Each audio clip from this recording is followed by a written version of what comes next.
Welcome back, guys. I'm Zell, and it's time for another Drinking and Thinking with Zell. I'm having a little Jim Beam double-aged and some Mountain Dew, and you've got 9 seconds to get your drink of choice.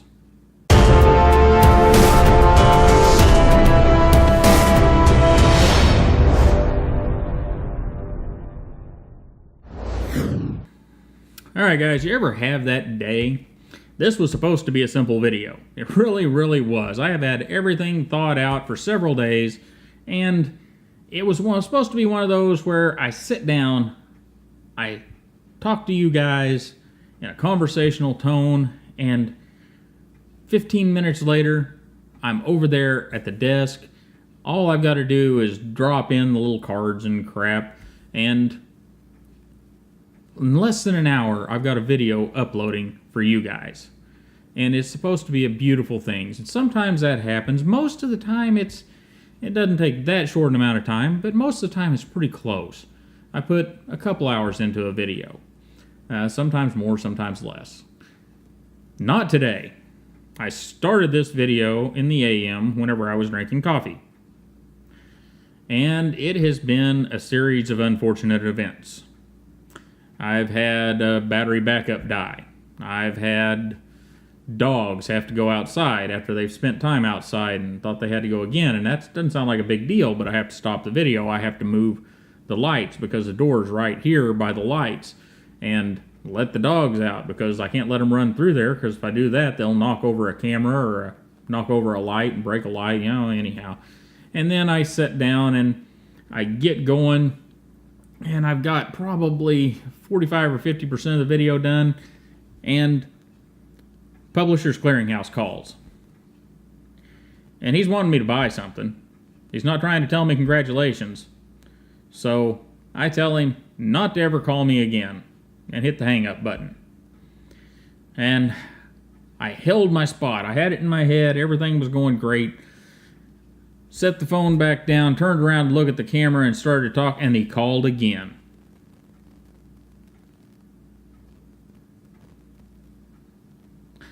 So anyhow, that's how my mornings went. I hope yours has been much better.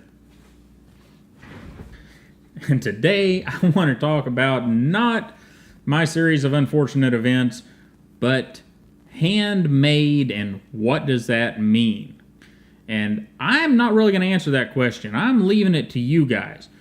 What I want to point out is Jim Skelton, the other day on Instagram, made a post talking about the amount of time it takes to grind a blade blank out of blade stock, out of, this is a piece of 1095, I think he was using 3V, but out of a piece of bar stock to an actual blade that can be ground and finished. And, I don't remember how much time he was saying, but he was talking about possibly sending it out and having that done. Whether it's CNC or water jet or EDM or whatever.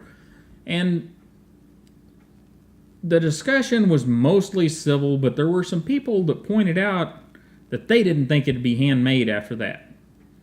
Okay, I can accept that, but let's start at the beginning.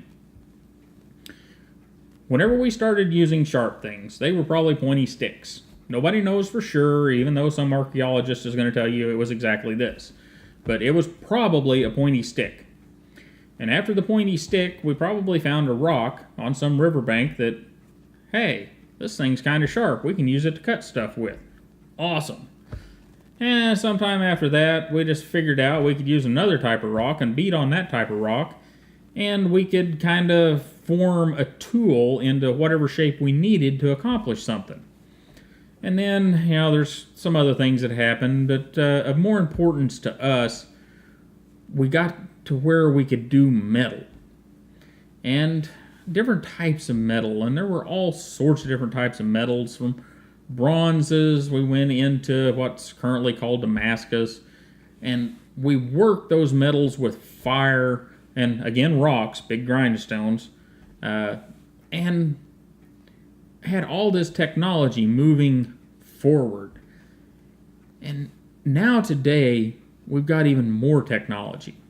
Instead of having a big water stone like they used over in Asia, which it was just a massive stone that had been beat out to be round and smooth, where they would grind knives, had water flowing over it constantly. Really, really neat, and I'd love to have one of those to grind some knives with, but they're also very, very expensive. And see? Now Apple hates me. Anyhow, muted that guy. I keep the iPad on my desk because I use it for some of the videos as reference. Anyhow, the water stones, we got 2x72 grinders, and most blade makers have some sort of belt grinder. Most of the time it's 2x72, but there are 1 by this and 2 by that and 3 by something else and a dizzying array, but the standard is a 2x72, and the reason for that is there are lots of attachments for that size of belt, and it's a good width and a long enough belt to not get your metal too hot too quickly.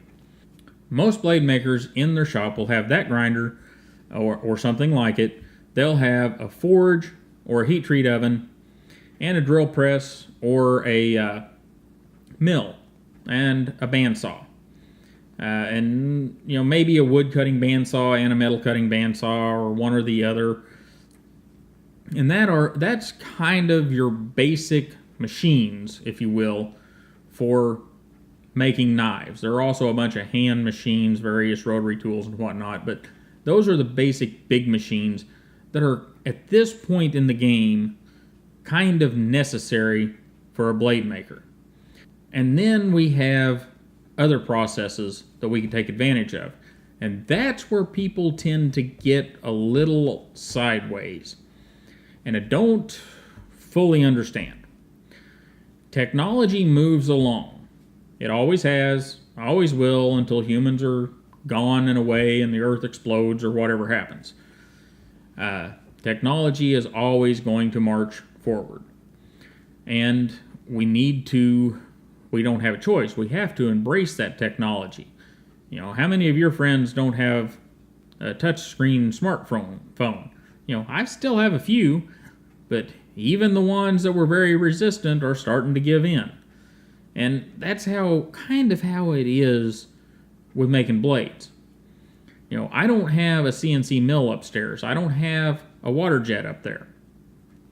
But if I had the knowledge and the ability and the money, you bet your butt I would have a water jet. Now, would I have a CNC mill? Well, yeah, I'd have one. And this is where things get fuzzy. We have some decisions as consumers and knife makers that we have to make.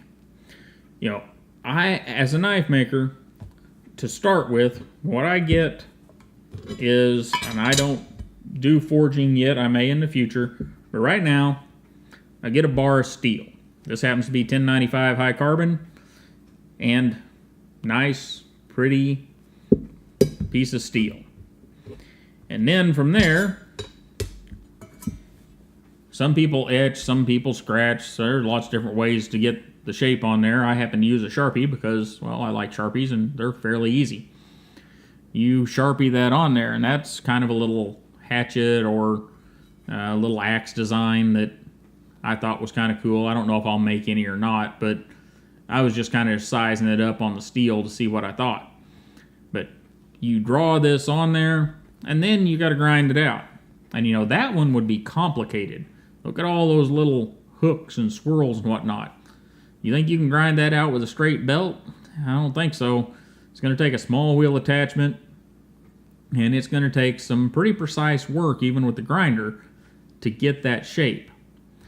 And that's kind of the thing.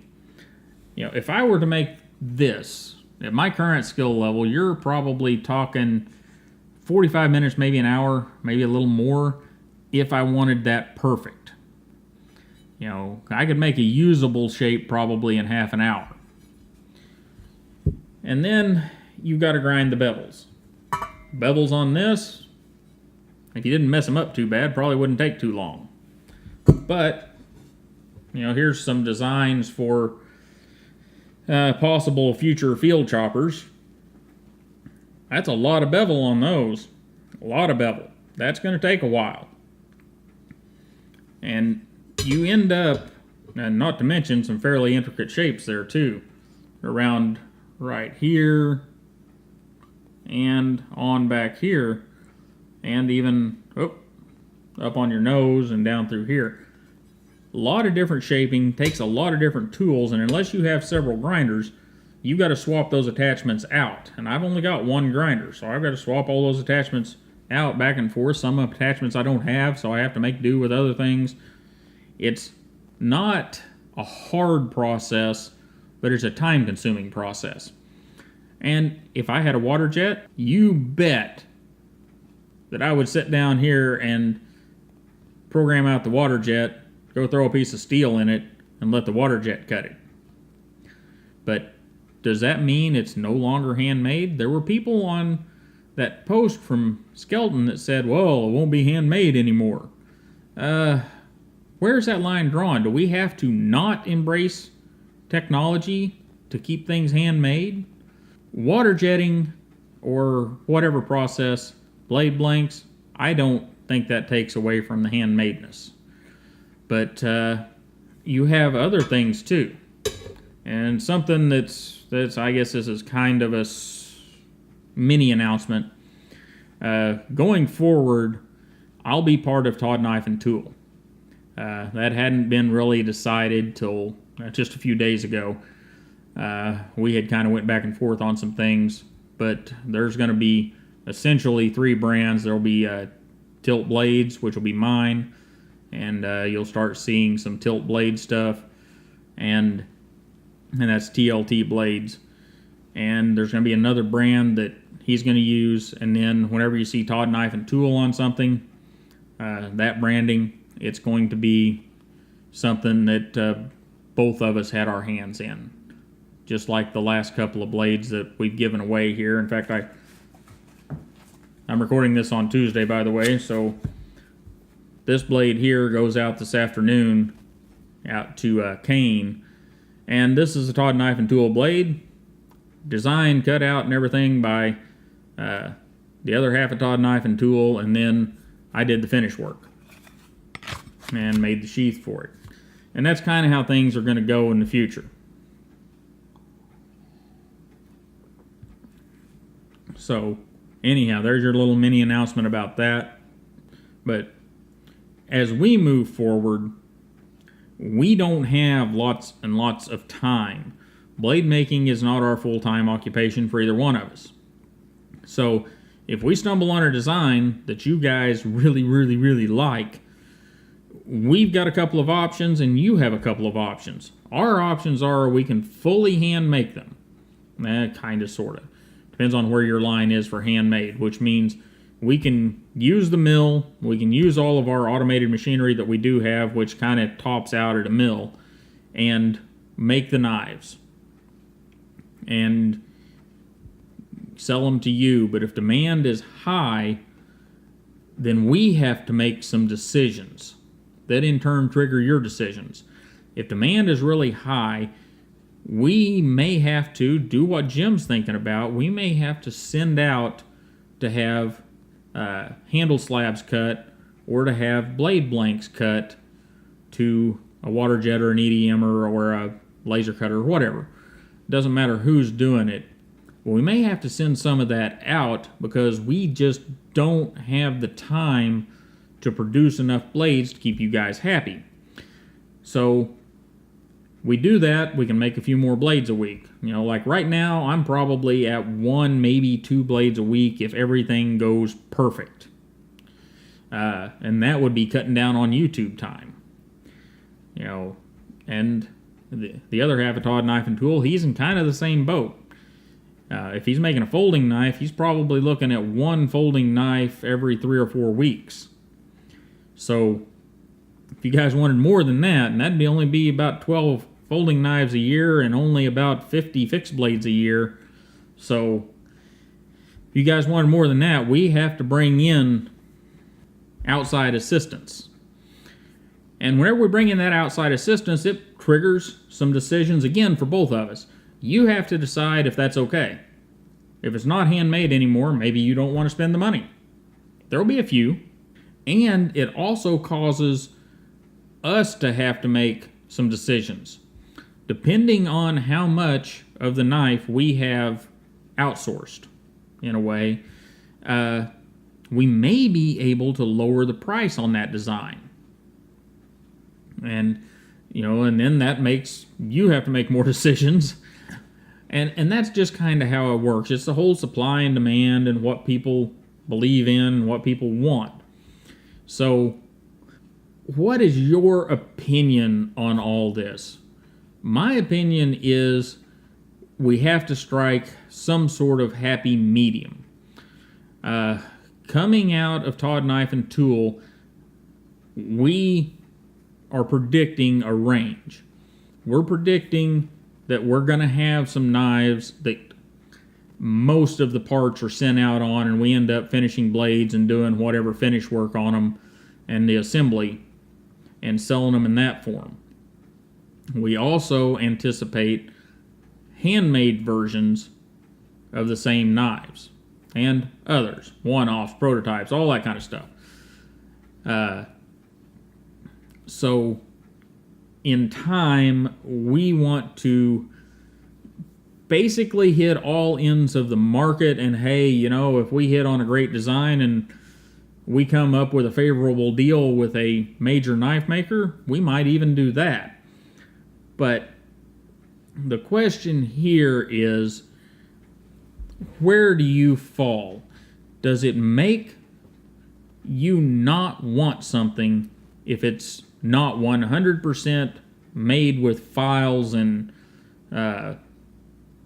fire?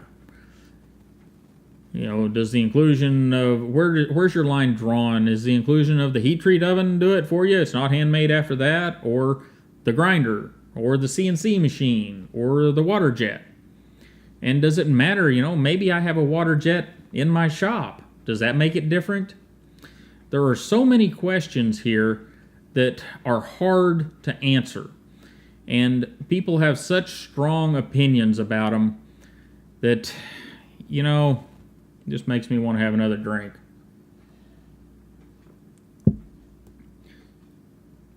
Let me know what you think. I already know where we're headed with Todd Knife and Tool. In time, our goal is to have something in several different facets of the market. And hopefully that all goes well. And from right here, or from the Todd Knife and Tool channel, we'll be talking about how the part procurement goes. Maybe not in great detail, but we will talk about that because, that's what we're here for. That's part of the reason that we're doing this YouTube channel and the other one is not only to look at knives like we do here. We've got to review the knives because, hey, these knives are fun. But also to give you guys some insight as to what's going on in the industry and what's going on with us. And anyhow, let me know what you think down there. And keep it civil, guys, but let's try to have a good discussion on this one because it's a hard topic. And I really appreciate you guys hanging out with me for a few minutes. This video finally went well and got finished. A little more editing, I think, than I planned on, but that's okay because I love you guys. And don't forget to like, share, and subscribe. Have a wonderful day, and I'll see you next time.